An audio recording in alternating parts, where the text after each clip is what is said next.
दोस्तों आप सभी का स्वागत है एवन गुरुकुल यूट्यूब चैनल पर। दोस्तों बिहार पुलिस कांस्टेबल भर्ती 2023 में जो 21,391 पद पर भर्ती आई हुई है उसके लिए ज्ञान बिंदु जीएस एकेडमी में जो है डेली टेस्ट सीरीज चलाए जाते हैं। दोस्तों वही क्लास हम आप सभी के बेहतरीन तैयारी के लिए लेकर के उपस्थित हो चुके हैं। दोस्तों बिहार पुलिस और बिहार दरोगा में सबसे ज़्यादा रिजल्ट देने वाला कोई संस्थान है तो यह दोस्तों ज्ञान बिंदु जीएस एकेडमी है, जो हमारे प्यारे गुरुजी रोशन आनंद सर और बीटू सर के द्वारा जो है यह पढ़ाए जाते हैं। तो दोस्तों आपका भी सिलेक्शन के लिए यही क्लास लेकर के उपस्थित हो चुके हैं। दोस्तों इसका क्लास बहुत ही महत्वपूर्ण होते हैं। जितना भी प्रश्न इसमें होते हैं दोस्तों सारे के सारे प्रश्न महत्वपूर्ण होते हैं, इंपॉर्टेंट होते हैं और दोस्तों सीधा सीधा प्रश्न यहाँ से एग्जाम में पूछे जाते हैं। इसीलिए दोस्तों सबसे ज़्यादा रिजल्ट देने वाला कोई संस्थान है तो दोस्तों ज्ञान बिंदु जीएस एकेडमी है। तो दोस्तों अगर आप सिलेक्शन लेना चाहते हैं तो दोस्तों कोई क्लास कीजिए न कीजिए, लेकिन दोस्तों ये डेली टेस्ट सीरीज का क्लास आप जरूर ज्वाइन हो जाइए, जो दोस्तों हमारे चैनल के द्वारा आपको करवाए जाते हैं। दोस्तों ये क्लास पूरे YouTube पर आपको कहीं नहीं मिलने वाला है, इसीलिए जो है इस चैनल को जरूर सब्सक्राइब कर लीजिए, साथ में बेल आइकन भी प्रेस कर लीजिए ताकि अगला क्लास जब भी अपलोड हो तो सबसे पहले नोटिफिकेशन आपको मिले। तो दोस्तों आप लोग देख सकते हैं Gyan Bindu GS academy daily test series, और दोस्तों इस डेली टेस्ट सीरीज में जो है कुल 50 प्रश्न होते हैं। दोस्तों आज का डेली टेस्ट जो है बहुत ही महत्वपूर्ण है, तो आप लोग जो है 50 प्रश्न को ध्यान से देखते हुए और याद करते हुए चलना है। दोस्तों जितना भी हम आपको एक्स्ट्रा फैक्ट बताते हैं आप लोग गौर से सुनते चलेंगे। दोस्तों आपके एग्जाम में बहुत कम समय बचा हुआ है, जितना दोस्तों आपको याद रखने का हो सकता है आप उतना जो है याद रखेंगे, और दोस्तों जितना एक्स्ट्रा फैक्ट बताएंगे आप जो है अपने कॉपी में दोस्तों लिखते चलेंगे ताकि एग्जाम के दिन जो है आपसे 5 से 10 सेकंड में आप उसका जो है रिवीजन कर लें, ताकि जो है दोबारा आपको वीडियो देखने का दोस्तों ये जो है जरूरत ना पड़े। तो दोस्तों पहला प्रश्न है, पहला प्रश्न बहुत ही महत्वपूर्ण है। प्रश्न कह रहा है सभी अंतर्राष्ट्रीय संधियां एवं समझौते राष्ट्रपति के नाम से किए जाते हैं, यह राष्ट्रपति का कौन सा शक्ति है। तो दोस्तों सभी अंतर्राष्ट्रीय जितना भी संधियां होते हैं एवं समझौते होते हैं वो जो है राष्ट्रपति के तहत किया जाता है, राष्ट्रपति के नाम से जो है किया जाता है। और दोस्तों ये जो है राष्ट्रपति का कूटनीति शक्ति है, कौन सा है तो दोस्तों यह कूटनीति शक्ति के अंतर्गत आता है। तो ऑप्शन बी जो है पहला का राइट आंसर हो जाएंगे।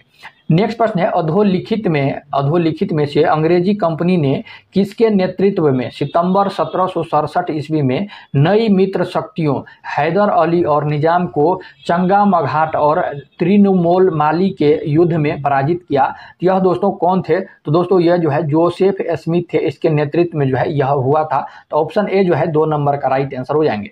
भारत को म्यांमार से जोड़ने वाली लोडो सड़क किस दर्रे में से होकर गुजरती है। तो दोस्तों भारत को जोड़ने वाली जो है लोडो सड़क जो है यह लीखा पानी दर्रा से होकर के जो है यह गुजरती है, आप लोग ध्यान रखेंगे। ऑप्शन सी जो है राइट आंसर हो जाएंगे। दोस्तों बोमडीला दर्रा जो है यह अरुणाचल प्रदेश और दोस्तों तिब्बत को जोड़ता है, अरुणाचल प्रदेश और तिब्बत को जोड़ता है।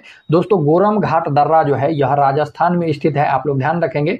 तुजू दर्रा जो है दोस्तों यह मणिपुर और दोस्तों म्यांमार को जो है यह जोड़ता है, और दोस्तों तुजू दर्रा जो है यह मणिपुर में स्थित है, तो आप लोग ये भी चीज ध्यान रखेंगे। निम्नलिखित में से किस अधिनियम द्वारा सर्वप्रथम संपूर्ण भारत के लिए एक विधानमंडल की स्थापना किया गया है। तो दोस्तों ये जो है 1835 के चार्टर अधिनियम के द्वारा जो है यह सर्वप्रथम संपूर्ण भारत के लिए एक विधानमंडल की जो है स्थापना की गई है। तो ऑप्शन ए जो है 1853 के चार्टर अधिनियम right answer, option A right answer हो जाएंगे। निम्नलिखित कथन पर विचार कीजिए, उपयुक्त में से कौन सा कथन जो है सही है। 3 कथन दिया गया है, पूछ रहा है कौन सा कथन जो है सही है। तो दोस्तों देख लेते हैं कौन सा कथन जो है सही है। तो दोस्तों पहला है बनारस की संधि 1773 से प्रेरित होकर अवध के नवाब सिजाउद्दौला ने रुहेलखंड पर अधिकार कर लिया। तो दोस्तों ये जो है बिल्कुल सही है, बनारस की संधि से प्रेरित होकर अवध के नवाब सिजाउद्दौला ने जो है रुहेलखंड पर जो है अधिकार कर लिया था। पहला कथन जो है बिल्कुल सही है। दूसरा है वारेन हेस्टिंग्स ने इम्पे की मदद से जालसाजी के मुकदमे में नंद कुमार को फांसी पर लटका दिया और इस मुकदमे को जो है न्यायिक हत्या की संज्ञा दिया जाता है। तो दोस्तों दूसरा कथन भी सही है। दोस्तों वारेन हेस्टिंग ने इम्पे की मदद से जालसाजी मुकदमे में नंद कुमार को जो है फांसी पर बेवजह लटका दिया और दोस्तों इस मुकदमे को जो है न्यायिक हत्या का संज्ञा दिया गया। ये भी कथन बिल्कुल 100% जो है सही है।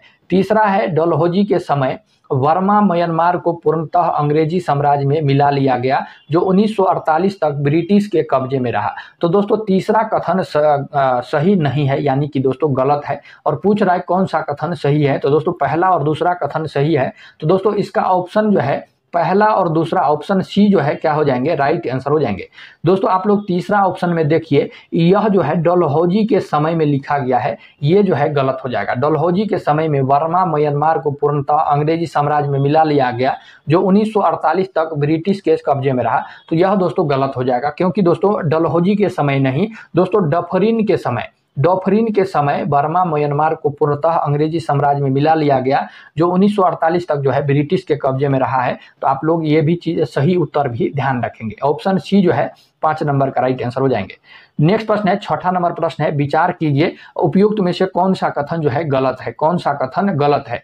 दोस्तों देख लेते हैं कौन सा कथन जो है गलत है और गलत को जो है चुनना है। तो दोस्तों पहला है, पश्चिमी हिमालय सिंधु से काली नदी के पश्चिमी भाग तक विस्तृत है। तो दोस्तों पहला कथन तो बिल्कुल सही है, गलत नहीं है। दूसरा है, पश्चिमी हिमालय क्षेत्र पछुआ विक्षोभ से वर्षा प्राप्त करती है, यह भी कथन बिल्कुल सही है, गलत नहीं है। तीसरा है, पश्चिमी हिमालय की हिमावरण की निम्नतम सीमा एवं ट्री लाइन की ऊंचाई का मान पूर्वी हिमालय की तुलना में अधिक है। तो दोस्तों ये कथन जो है गलत है। तो दोस्तों ऑप्शन जो है केवल 3 जो है यह क्या हो जाएगा, गलत हो जाएगा। अगर दोस्तों इस प्रश्न में कहता सही कौन सा है, तो सही जो है 1 और 2 है, तो दोस्तों इसका उत्तर 1 और 2 हो जाता। लेकिन क्वेश्चन में कह रहा है कौन सा कथन गलत है, तो ऑप्शन 3 जो है यह गलत है। तो ऑप्शन बी जो है 6 नंबर का राइट आंसर हो जाएंगे।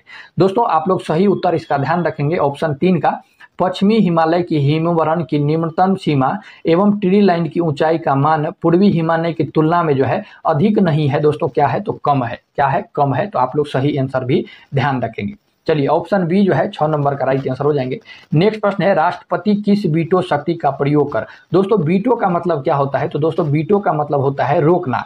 दोस्तों वीटो शक्ति का प्रयोग कर किसी विधेयक, धन व संविधान संशोधन विधेयक को छोड़ करके, दोस्तों ये जो है धन व संविधान संशोधन विधेयक को जो है छोड़ करके विधेयक को संसद के पास पुनर्विचार के लिए लौटा सकता है। यह दोस्तों राष्ट्रपति जो है निलंबन वीटो का जो है शक्ति का प्रयोग करके किसी विधेयक को जो है संसद के पुनर्विचार के लिए जो है लौटा सकता है, वह निलंबनकारी वीटो के तहत। तो ऑप्शन बी जो है 7 नंबर का क्या हो जाएंगे, राइट आंसर हो जाएंगे।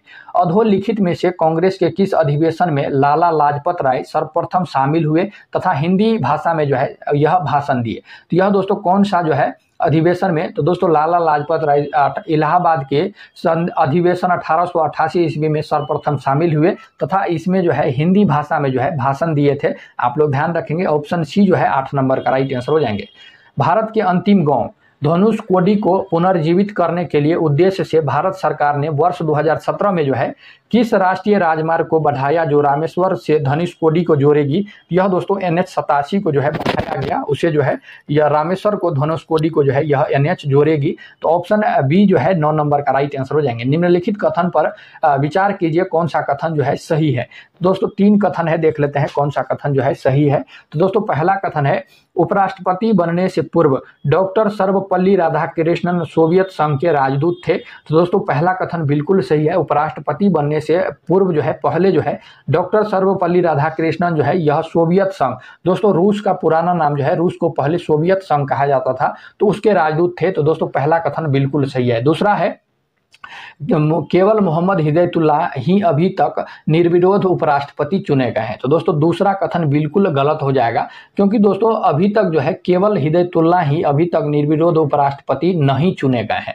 तो दोस्तों ये कथन जो है गलत हो जाएगा। दोस्तों अभी तक जो है आप लोग ध्यान रखेंगे 3 उपराष्ट्रपति ऐसे हुए हैं जो निर्विरोध चुने गए हैं। पहला तो दोस्तों मोहम्मद हिदायतुल्लाह है, दूसरा आप लोग ध्यान रखेंगे सर्वपल्ली राधाकृष्णन है और तीसरा शंकर दयाल शर्मा है। दोस्तों यहाँ से एक प्रश्न आपके एग्जाम में बन सकते हैं और दोस्तों बहुत ही महत्वपूर्ण, आप लोग जो है कॉपी में लिख लेंगे। दोस्तों अभी तक जो है 3 उपराष्ट्रपति निर्विरोध चुने गए हैं, अभी तक 3 उपराष्ट्रपति निर्विरोध चुने गए हैं। पहला आप लोग लिखेंगे सर्वपल्ली राधाकृष्णन, पहला दोस्तों मोहम्मद हिदायतुल्लाह लिखेंगे, दूसरा जो है निर्विरोध उपराष्ट्रपति चुने गए थे सर्वपल्ली राधाकृष्णन और तीसरा जो है शंकर दयाल शर्मा। तो 3 जो है अभी तक निर्विरोध उपराष्ट्रपति चुने गए हैं, इसीलिए जो है इसमें केवल मोहम्मद हिदायतुल्लाह दिया गया है, ये गलत हो जाएगा। उपराष्ट्रपति के निर्वाचन संबंधी विवाद का फैसला भारत का निर्वाचन आयोग करता है। दोस्तों ये भी कथन गलत हो जाएगा, तीसरा नंबर भी कथन गलत हो जाएगा, क्योंकि दोस्तों उपराष्ट्रपति के निर्वाचन संबंधी विवाद का फैसला निर्वाचन आयोग नहीं करता है।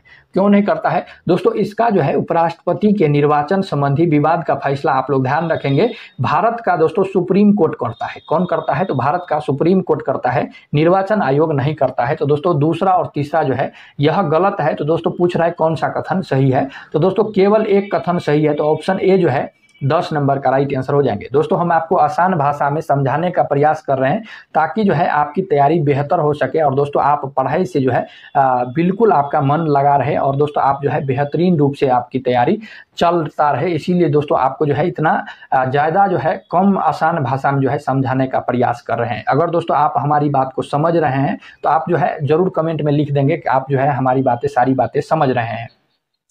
नेक्स्ट प्रश्न है, निम्नलिखित में से किसका कथन यह है कि अधिक दरिद्रता एवं आर्थिक असंतोष क्रांति को जन्म देता है?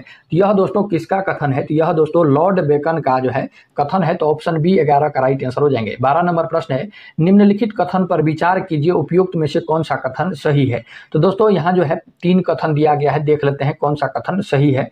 तो दोस्तों पहला कथन है, ब्राह्मणी, वैतरणी और धमारा नदियों के मुहाने पर भीतर कनिका राष्ट्रीय उद्यान स्थित है, जो ओलिव रिडाले कछुए का विश्व का सबसे बड़ा प्रजनन स्थल माना जाता है। तो दोस्तों ये जो है पहला कथन बिल्कुल गलत हो जाएगा। दोस्तों यहाँ तक जो लिखा गया है, ब्राह्मणी, वैतरणी और धमारा नदियों के मुहाने पर भीतर कनिका राष्ट्रीय उद्यान स्थित है, यहाँ तक जो है सही लिखा गया है। इसके बाद जो है यहाँ तक गलत लिखा गया है। दोस्तों ओलिव रिडले कछुए का विश्व का सबसे बड़ा प्रजनन स्थल माना जाता है, यह गलत है।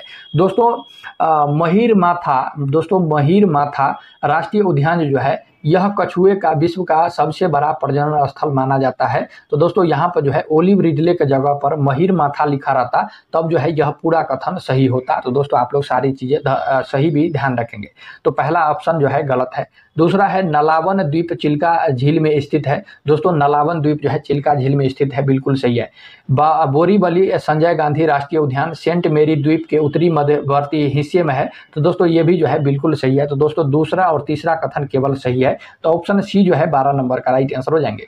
संयुक्त अधिवेशन की अध्यक्षता लोकसभा अध्यक्ष करता है, किस अनुच्छेद के तहत ऐसा प्रावधान है? तो दोस्तों आप लोग ध्यान रखेंगे, यह भारतीय संविधान के अनुच्छेद 118 में जो है इसका प्रावधान किया गया है। दोस्तों ऑप्शन सी जो है 13 नंबर का राइट आंसर हो जाएंगे। दोस्तों अनुच्छेद 111 के बारे में एग्जाम में पूछा जाता है, तो आप लोग ध्यान रखेंगे। दोस्तों राष्ट्रपति के वीटो का जो है शक्ति जो है भारतीय संविधान 111 के तहत जो है रखा गया है, तो आप लोग ये भी ध्यान रखेंगे। नेक्स्ट प्रश्न है, विचार कीजिए उपयुक्त में से कौन सा कथन सही है? तो दोस्तों यहाँ जो है पहला है, बिपिन चंद्रपाल को बंगाल में बाल गंगाधर तिलक का सेनापति माना जाता था, बिल्कुल पहला सही है। दूसरा, बाल गंगाधर तिलक ने दक्षिण शिक्षा समाज की स्थापना की, यह भी कथन सही है। किसी भी भारतीय द्वारा अंग्रेजी में प्रकाशित समाचार पत्र गंगाधर भट्टाचार्य का साप्ताहिक बंगाल गजट था, यह भी सही है। गांधी जी ने असहयोग आंदोलन की समाप्ति की घोषणा बारदोली से किया है, दोस्तों ये भी कथन सही है। दोस्तों गांधी जी ने असहयोग आंदोलन की जब समाप्त किया उस समय जो है गांधी जी बारदोली में थे और दोस्तों वहीं से जो है गांधी जी ने इसका जो है घोषणा किया। तो दोस्तों ये भी कथन सही है। तो ऑप्शन जो है 1, 2, 3 और 4 सभी का सभी सही है, इसीलिए ऑप्शन ए जो है 14 नंबर का राइट आंसर हो जाएंगे।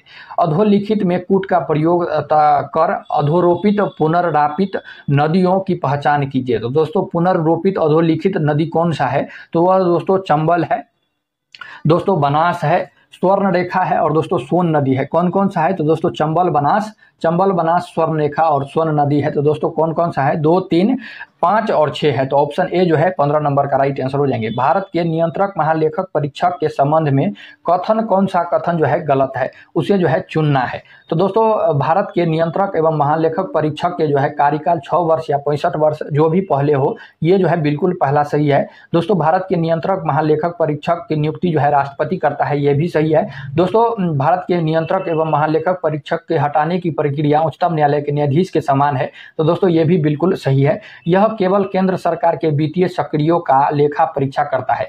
दोस्तों ऑप्शन डी जो है यह गलत है, तो दोस्तों ऑप्शन डी जो है गलत को चुनना था, तो ऑप्शन डी जो है 16 नंबर का राइट आंसर हो जाएंगे। दोस्तों इसमें जो है यह केवल केंद्र सरकार के वित्तीय सक्रियाओं का लेखा परीक्षा करता है, ये जो है गलत हो जाएगा। यहाँ पर केवल केंद्र सरकार दिया गया है, इसीलिए यह ऑप्शन गलत हो गया। दोस्तों भारत के नियंत्रक एवं महालेखक परीक्षक जो होते हैं, यह केंद्र सरकार और राज्य सरकार के वित्तीय सक्रियाओं का जो है लेखा परीक्षा करता है, तो दोस्तों आप लोग ध्यान रखेंगे। नेक्स्ट प्रश्न है, किस आंदोलन के दौरान गांधी जी ने कहा हम या तो भारत को स्वतंत्र कराएंगे या इस प्रयास में मर जाएंगे, मगर हम अपनी पराधीनता को जारी रहते देखने के लिए जीवित नहीं रहेंगे। तो यह दोस्तों आप जो है ध्यान रखेंगे, भारत छोड़ो आंदोलन के दौरान जो है महात्मा गांधी जी ने कहा था, तो ऑप्शन डी जो है 17 नंबर का राइट आंसर हो जाएंगे। अधोलिखित में से किसने सन 1972 में गंगा कावेरी लिंक नहर की संकल्पना दी, जिसमें 17 हिमालयी एवं 19 प्रादीपीय नदियों को जोड़ने का योजना थी? तो यह दोस्तों के.एल. राव, किसने? तो के.एल. राव ने। ऑप्शन बी जो है 18 नंबर का राइट आंसर हो जाएंगे। कोई संसद सदस्य कितने दिनों की अवधि तक सदन की अनुज्ञा के बिना उसके सभी अधिवेशन में अनुपस्थित रहता है तो उसकी सदस्यता समाप्त हो जाएगी? तो यह दोस्तों 60 दिन तक अगर अनुपस्थित रहता है तो उसकी सदस्यता जो है समाप्त हो जाती है। ऑप्शन बी जो है 19 नंबर का राइट आंसर हो जाएंगे। निम्नलिखित में से कौन सी नेहरू रिपोर्ट की अनुशंसा नहीं थी? तो दोस्तों नेहरू रिपोर्ट की अनुशंसा जो है इसमें से कौन सी नहीं थी? तो आप लोग ध्यान रखेंगे, पृथक निर्वाचन मंडल जो है यह नेहरू रिपोर्ट की अनुशंसा नहीं थी, बाकी सभी था। ऑप्शन बी जो है 20 नंबर का राइट आंसर हो जाएंगे। भारत में सीमांत जोत का आकार है? तो दोस्तों ये प्रश्न जो है कई बार एग्जाम में बिहार पुलिस, बिहार दरोगा में पूछा गया है, तो आप लोग ध्यान रखेंगे। दोस्तों भारत में सीमांत जोत का आकार जो है 1 हेक्टेयर से कम भूमि को जो है कहा जाता है। ऑप्शन ए जो है 21 नंबर का राइट आंसर हो जाएंगे। दोस्तों ऑप्शन बी में जो है 1 हेक्टेयर से 2 हेक्टेयर जो दिया गया है यह छोटी जोत का भूमि होता है। क्या होता है? तो दोस्तों यह छोटी जोत का भूमि होता है। दोस्तों यहाँ से 2 से 4 हेक्टेयर दिया गया है। ऑप्शन सी में जो है इसे जो है अध मध्यम जो है जोत कहा जाता है, तो आप लोग ध्यान रखेंगे 4 से 10 हेक्टेयर को जो है यह मध्यम जोत कहा जाता है। और दोस्तों आगे जो है आप लोग ध्यान रखेंगे 5 हेक्टेयर से अधिक वाली जोत को जो है बड़ी जोत कहा जाता है। तो दोस्तों भारत में जो है 5 जोत का जो है प्रकार है, तो पांचों जोत का प्रकार हम आपको बता दिए कितने भूमि को जो है कौन सा जोत माना जाता है।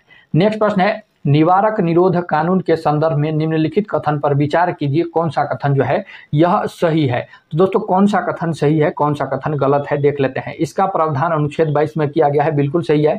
इस कानून के अंतर्गत किसी भी व्यक्ति को 3 माह से अधिक के लिए निरुद्ध नहीं किया जाएगा, दोस्तों ये भी सही है। तीसरा, इससे अधिक अवधि के लिए विरुद्ध करने हेतु सलाहकार बोर्ड की संस्तुति अनिवार्य होगी, ये भी कथन जो है सही है। चौथा है, सलाहकार बोर्ड का गठन उच्च न्यायालय के वर्तमान अथवा भूतपूर्व न्यायाधीश अथवा समकक्ष योग्यता रखने वाले व्यक्ति से मिलकर होगा, तो दोस्तों ये भी कथन चौथा भी सही है। पांचवा है, संसद में सर्वप्रथम निवारक निरोध कानून 1971 में प्रस्तुत किया गया था, ये कथन जो है दोस्तों पांचवा कथन बिल्कुल गलत है। संसद में सर्वप्रथम निवारक निरोध कानून जो है हम आपको कई बार बता चुके हैं, यह 1971 में नहीं दोस्तों 1950 ईस्वी में जो है यह पारित किया गया था। कब किया गया था? तो 1950 ईस्वी में पारित किया गया था। पांचवा ऑप्शन जो है गलत है। तो दोस्तों इसमें से पूछ रहा है कौन सा सही है, तो 1, 2, 3 और 4 सही है। तो दोस्तों ऑप्शन डी में 1, 2, 3, 4 सही दिया गया है, तो ऑप्शन डी जो है 22 नंबर का राइट आंसर हो जाएंगे। अधोलिखित में से किसने संयुक्त प्रांत में कर न दो लगान न दो अभियान का नेतृत्व प्रदान किया था? तो यह दोस्तों कमला नेहरू ने जो है नेतृत्व प्रदान किया था। ऑप्शन बी राइट आंसर हो जाएंगे। निम्नलिखित में से गलत कथन का चयन कीजिए, तो दोस्तों कौन सा जो है इसमें गलत कथन दिया गया है? तो दोस्तों इसमें जो है वर्ष 1919 से देश में पशुओं की गणना प्रारंभ हुई। दोस्तों पहला कथन बिल्कुल सही है, यह गणना प्रत्येक 5 वर्ष पर जो है होता है, ये भी बिल्कुल सही है। तीसरा है, भारत में पशुओं की सर्वाधिक जनसंख्या राजस्थान में है, 20वीं राष्ट्रीय पशु जनगणना 2017। तो दोस्तों ये जो है कथन क्या हो जाएगा? तो दोस्तों कथन जो है गलत हो जाएगा। दोस्तों यह सर्वाधिक जनसंख्या जो है राजस्थान में नहीं है, दोस्तों सर्वाधिक जनसंख्या यूपी में है। दूसरे नंबर पर दोस्तों राजस्थान आता है, तो ध्यान रखेंगे, और तीसरे नंबर पर जो है मध्य प्रदेश आता है। चौथा है, नागौरी जो है मालवी एवं देवनी जो है गाय के प्रमुख नस्ल है, तो दोस्तों ये भी कथन सही है। तो दोस्तों पूछ रहा है कौन सा कथन जो है गलत है, तो ऑप्शन सी कथन गलत है। ऑप्शन सी जो है राइट आंसर हो जाएंगे। दोस्तों इसका सही आंसर भी बता दिए हैं, आप लोग वो भी ध्यान रखेंगे। निम्नलिखित में से संसद में उच्च न्यायालय के किन न्यायाधीश को हटाने से संबंधित प्रस्ताव लाया गया था? तो वह जो है सौमित्री सेन जो है यह हो जाएगा ऑप्शन बी जो है 25 नंबर का राइट आंसर हो जाएंगे। निम्न में से किस मुगल बादशाह ने अमृतसर में ऊनी वस्त्र, शॉल तथा कालीन बनाने के लिए एक उद्योग केंद्र स्थापित किया था? तो यह दोस्तों जहांगीर ने किया था, ऑप्शन बी राइट आंसर हो जाएंगे। निम्नलिखित में से किस फसल हेतु न्यूनतम समर्थक मूल्य मिनिमम सपोर्ट प्राइस एमएसपी नहीं दी जाती है? तो यह दोस्तों गन्ना पर, किस पर? तो गन्ना पर, ऑप्शन डी जो है 27 नंबर का राइट आंसर हो जाएंगे। निम्नलिखित में से कौन एक संघ सूची का विषय नहीं है? तो दोस्तों संघ सूची का विषय जो है लोक लेखा परीक्षा, डाकघर, केंद्र राज्य व्यापार एवं वाणिज्य है। लेकिन दोस्तों जेल जो है यह संघ सूची का विषय नहीं है, आप लोग ध्यान रखेंगे, यह राज्य सूची का विषय है। ऑप्शन ए 28 का राइट आंसर हो जाएंगे। नेक्स्ट प्रश्न है विचार कीजिए, सही उत्तर का जो है चयन कीजिए। तो दोस्तों यहाँ जो है 3 कथन दिया गया है। तो दोस्तों इसमें से जो है खुदा कष्ट मध्यकालीन विषय जो है, वैसे किसान जो अपने गांव में ही रहकर खेती करते थे उन्हें जो है खुदा कष्ट कहा जाता था। तो दोस्तों पहला कथन जो है बिल्कुल सही मिलान है। तो दोस्तों पहला सही है दोस्तों, पाही कष्ट जो है यहाँ पर लिखा गया है ऐसे किसान जो अपनी भूमि पर खेती करने के लिए अतिरिक्त किसान के लिए किराए पर जमीन लेकर खेती करते थे। तो दोस्तों ये जो है दूसरा कथन जो है गलत हो जाएगा। और दोस्तों दूसरा कथन गलत है, तीसरा कथन भी गलत है।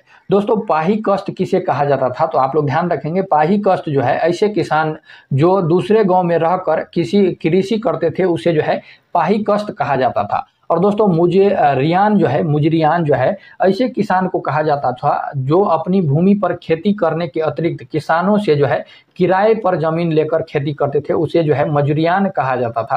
तो दोस्तों इसका जो है इसमें और इसका इसमें लिख दिया गया है, इसीलिए ऑप्शन 2 और 3 गलत है। तो दोस्तों इसमें से जो है सही उत्तर कौन सा है? तो दोस्तों केवल एक है। तो ऑप्शन ए जो है 29 नंबर का राइट आंसर हो जाएंगे।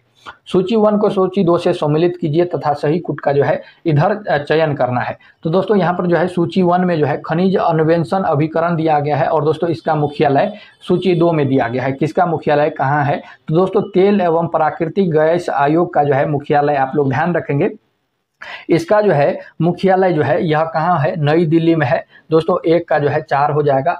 खनिज अन्वेषण निगम लिमिटेड जो है यह नागपुर में है दोस्तों। उसके बाद राष्ट्रीय खनिज विकास निगम ये जो है कहाँ पर है? हैदराबाद में है। उसके बाद दोस्तों राष्ट्रीय एल्युमिनियम कंपनी लिमिटेड भुवनेश्वर में है। तो दोस्तों कौन सा है? ए का 4, बी का 3, सी का 2 और डी का जो है 1 हो जाएगा। तो दोस्तों 4, 3, 2, 1 ऑप्शन सी में दिया गया है। तो ऑप्शन सी जो है 30 नंबर का राइट आंसर हो जाएंगे। निम्नलिखित में से किस अनुच्छेद में प्रावधान किया गया है कि भारत का आम चुनाव जैसे लोकसभा, विधानसभा आदि वयस्क मताधिकार के आधार पर होंगे? तो यह दोस्तों भारतीय संविधान के कौन से अनुच्छेद के तहत प्रावधान किया गया है? तो दोस्तों आप लोग ध्यान रखेंगे, यह भारतीय संविधान के अनुच्छेद 326 के तहत प्रावधान किया गया है। ऑप्शन बी 31 का राइट आंसर हो जाएंगे। हम्पी में विजयनगर के भग्नावशेष किसके द्वारा 1800 ईस्वी में प्रकाश में लाए गए? तो यह दोस्तों कालीन म्यूजिक के द्वारा जो है यह प्रकाश में लाए गए। तो ऑप्शन ए जो है कालीन मैकेजी राइट आंसर हो जाएंगे। विशिष्ट प्रकोष्ठ बादल फटने के संबंध में निम्नलिखित में से कौन सा कथन सही है? तो दोस्तों बादल फटने के संबंध में जो है पहला है, इसे बादल गरजने और बिजली चमकने के साथ स्थानीय रूप से आई बहुत सारी मूसलाधार वर्षा के रूप में परिभाषित किया गया है। तो दोस्तों पहला बिल्कुल सही है। ऐसा अधिकांश पहाड़ी क्षेत्र में होता है, ये भी बिल्कुल सही है। इसके परिणाम स्वरूप बहुत तीव्र वर्षा अर्थात कुछ ही घंटों में 250 mm से जो है 300 mm तक होती है। दोस्तों ये भी कथन जो है बिल्कुल सही है। ऐसा केवल दिन के समय होता है। तो दोस्तों ये जो है चौथा कथन बिल्कुल गलत हो जाएगा। ऐसा जो है केवल दिन में नहीं होता है, रात में भी होता है। तो दोस्तों आप लोग ध्यान रखेंगे, यहाँ केवल दिन लिखा गया है, इसलिए ये जो है गलत हो जाएगा।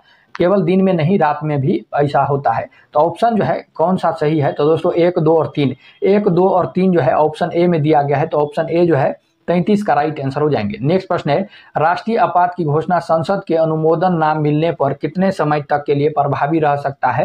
तो यह दोस्तों 1 माह के लिए जो है प्रभावी रह सकता है। इससे पिछले वाले सेट में हम आपको बताए थे। ऑप्शन बी जो है 34 नंबर का राइट आंसर हो जाएंगे। निम्नलिखित में से सल्तनत कालीन किस शासक ने हिंदू एवं मुस्लिम दोनों संप्रदाय के लोगों में एक दूसरे के विचारों की समझ बेहतर हो सके अनुवाद विभाग की स्थापना किया है? तो यह दोस्तों फिरोज शाह तुगलक ने किया है। ऑप्शन बी जो है 35 का राइट आंसर हो जाएंगे। निम्नलिखित में से कौन विश्व का सबसे ऊंचा ज्वालामुखी पर्वत है? तो दोस्तों विश्व का सबसे ऊंचा ज्वालामुखी पर्वत जो है माउंट कोटोपेक्सी है। ऑप्शन डी जो है 36 का राइट आंसर हो जाएंगे। केंद्रीय सतर्कता आयोग किसकी संस्तुति पर गठित किया गया था? तो दोस्तों केंद्रीय सतर्कता आयोग जो है सेंथानम समिति के संस्तुति पर जो है यह गठित किया गया था। और दोस्तों केंद्रीय सतर्कता आयोग जो है संथानम समिति जो है 1964 ईस्वी में जो है इसके संस्तुति पर गठित किया गया था। आप लोग ध्यान रखेंगे, ऑप्शन डी राइट आंसर हो जाएंगे। दिल्ली सल्तनत के अंतर्गत गैरेसीन शहर का निर्माण किसके लिए किया गया था? तो दोस्तों यह जो है रक्षक सैनिक की टुकड़ियों के रहने के लिए जो है बने मजबूत किलेबंद का शहर का जो है निर्माण किया गया था। ऑप्शन सी 38 का राइट आंसर हो जाएंगे। संयुक्त राज्य अमेरिका के दक्षिणी कैलिफोर्निया में स्थित मृत घाटी डेथ वैली निम्नलिखित में से किसका उदाहरण है? तो दोस्तों ये जो है रीफ घाटी का उदाहरण है। तो रीफ घाटी का जो है उदाहरण है, ऑप्शन डी जो है राइट आंसर हो जाएंगे। आप लोग ध्यान रखेंगे। निम्नलिखित में से कौन से कथन सही है? तो दोस्तों जो है मुख्यमंत्री विधानसभा का नेता होता है, ये कथन सही है। राज्यपाल द्वारा राज्य प्रशासन के महत्वपूर्ण पदों पर नियुक्ति हेतु व्यक्तियों का चयन मुख्यमंत्री द्वारा किया जाता है, ये भी कथन सही है। तो दोस्तों पहला और दूसरा दोनों कथन सही है, इसीलिए जो है ऑप्शन सी 1 और 2 दोनों हो जाएंगे। ऑप्शन सी जो है 40 का राइट आंसर हो जाएंगे। किसने विवरण दिया कि पांड्य राज मोतियों के लिए प्रसिद्ध था तथा वह यहाँ का शासक एक स्त्री के हाथ में था? तो यह दोस्तों किसने विवरण दिया था? तो आप लोग ध्यान रखेंगे, यह जो है मेगास्थेनीज ने अपने पुस्तक इंडिका में जो है कहा था। तो ऑप्शन जो है बी राइट आंसर हो जाएंगे। भारत किस दिन गणराज्य घोषित किया गया? तो दोस्तों भारत जो है 26 जनवरी 1950 को घोषित किया गया है। ये प्रश्न जो है बिहार दरोगा में पूछा गया प्रश्न है। तो ऑप्शन ध्यान रखेंगे, ऑप्शन डी जो है राइट आंसर हो जाएंगे। आपके एग्जाम में भी पूछे जा सकते हैं। सेन वंश बंगाल के संबंध में विचार कीजिए। तो दोस्तों सेन वंश बंगाल के संबंध में जो है 4 कथन दिया गया है, कौन सा कथन सही है ये जो है विचार करना है। सेन वंश की स्थापना विजय सेन ने राढ़ नामक स्थान पर की। तो दोस्तों ये जो है पहला कथन बिल्कुल गलत हो जाएगा। दोस्तों सेन वंश की स्थापना विजय सेन ने नहीं किया था। दोस्तों सामंत सेन ने जो है सेन वंश की स्थापना किया था। सामंत ने, किसने? तो सामंत सेन ने जो है सेन वंश की स्थापना किया था। सही आंसर आप लोग ध्यान रखेंगे, पहला गलत हो जाएगा। बल्ला सेन को बंगाल में जाति प्रथा तथा कुलीन प्रथा को संगठित करने का श्रेय दिया जाता है। बिल्कुल सही है। लक्ष्मण सेन ने गढ़वाल शासक जयचंद्र को पराजित किया था, ये भी सही है। लक्ष्मण सेन वैष्णव धर्म का अनुयायी था, तो ये भी सही है। तो दोस्तों 2, 3 और 4 जो है सही है। तो दोस्तों ऑप्शन ए जो है 2, 3, 4 दिया गया है। ऑप्शन ए 43 का राइट आंसर हो जाएंगे। किस अभियान के दौरान उस क्षेत्र को जीतकर मोहम्मद बिन कासिम ने राजा दाहिर की दूसरी विधवा पत्नी लाड देवी को दाहिर की 2 पत्नियों सूर्या देवी परमल देवी को बंदी बनाकर दशमीक में खलीफा के पास भेजा, जो अंत में उसकी मृत्यु का कारण बनी? तो यह दोस्तों ब्रह्मानंदाबाद हो जाएगा। तो ऑप्शन बी जो है 44 का राइट आंसर हो जाएंगे। नेक्स्ट प्रश्न है काशी कुट्टी ताम्रपत्र और महावंश के अनुसार किस पल्लव शासक ने श्रीलंका के मानवर्मा के सहायता देने के लिए एक शक्तिशाली नौसेना सिंघल भेजी थी? यह दोस्तों किसने भेजी थी? तो नरसिंह वर्मन प्रथम ने जो है भेजी थी। ऑप्शन जो है बी राइट आंसर हो जाएंगे। दोस्तों नरसिंह वर्मन प्रथम जो है पल्लव वंश के शासक थे, आप लोग ये भी ध्यान रखेंगे। ऑप्शन बी जो है 45 का राइट आंसर हो जाएंगे। जलवायु परिवर्तन हेतु राष्ट्रीय कार्य योजना की शुरुआत किस वर्ष किया गया? तो दोस्तों इसकी शुरुआत वर्ष 2008 ईस्वी में किया गया। ऑप्शन बी राइट आंसर हो जाएंगे। गोल्डन गर्ल किस महिला की आत्मकथा है? तो दोस्तों गोल्डन गर्ल जो है यह पीटी उषा का जो है आत्मकथा है। ऑप्शन डी जो है 47 का राइट आंसर हो जाएंगे। दोस्तों ये भी जो है बिहार दरोगा में पूछा गया प्रश्न है। अफ्रीका के किस अश्वेत राष्ट्र को सर्वप्रथम स्वाधीनता मिली? तो यह दोस्तों अफ्रीका के घाना देश को जो है सर्वप्रथम स्वाधीनता मिली। दोस्तों इसे जो है 6 मई 1957 को स्वाधीनता मिला है। ऑप्शन बी ध्यान रखेंगे, ऑप्शन बी घाना राइट आंसर हो जाएंगे। और दोस्तों इसका डेट भी ध्यान रखेंगे 6 मई 1957। नेक्स्ट प्रश्न है मर्डेका कप किस खेल से संबंधित है? तो दोस्तों मर्डेका कप फुटबॉल खेल से संबंधित है। ऑप्शन सी राइट आंसर हो जाएंगे। निम्नलिखित में से सही को जो है चुनना है, कौन सा जो है सही है। और दोस्तों ये आज का क्लास का आखिरी प्रश्न है। तो दोस्तों पहला है परमाणु ऊर्जा विभाग प्रधानमंत्री के अधीन होता है। तो दोस्तों पहला जो है बिल्कुल सही है।